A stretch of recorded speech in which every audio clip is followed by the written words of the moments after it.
अब हम समझते हैं ये केस लॉ। इस केस लॉ में क्या था, ममता राइस फूड लिमिटेड जो एक राइस प्रोड्यूसिंग कंपनी थी, उनकी सेल्स लगातार ड्रॉप होती जा रही थी from the beginning of the year. अब उनके जो मैनेजिंग डायरेक्टर थे उनको इस बात की चिंता हुई और इसका सॉल्यूशन पता करने के लिए उन्होंने क्या करा, एक टीम बनाई जो बताएगी इसके रीजन क्या थे। उस टीम ने सर्वे करा और उन्होंने 4 रीजंस बताए क्यों इस कंपनी की सेल्स डाउन हो रही है। देखते हैं वो रीजन। पहला रीजन था एक्सपोर्ट ड्यूटी। गवर्नमेंट ने एक्सपोर्ट ड्यूटी इंक्रीज कर दी है जिससे फॉरेन डिमांड आपकी कम हो गई है। सेकंड था अदर ईटेबल सब्स्टिट्यूट, जिससे कि टेस्ट ऑफ पीपल डाइवर्ट हो गया है राइस से। और थर्ड था कंपटीटर्स ने इंपोर्ट कर ली है न्यू टेक्नोलॉजी मशीन, जिससे कि उनके राइस अच्छे क्वालिटी के बनते हैं।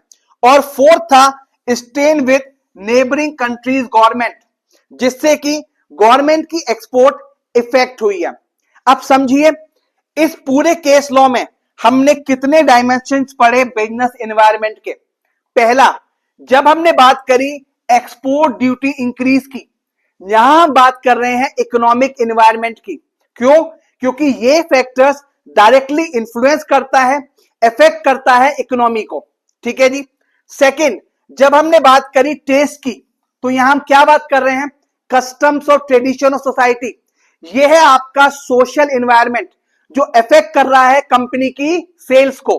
थर्ड क्या था, imported machines, that means technological environment, जहां पर आप साइंटिफिक इंप्रूवमेंट या इनोवेशंस की बात करते हैं जो डायरेक्टली अफेक्ट कर रहा है कंपनी की सेल्स को।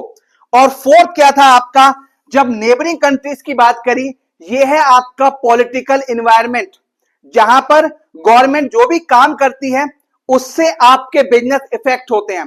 तो यहां पर हमने पढ़े 4 एनवायरनमेंट। पहला economic environment, second social environment, third technological environment और फोर्थ पढ़ा हमने पॉलिटिकल एनवायरनमेंट।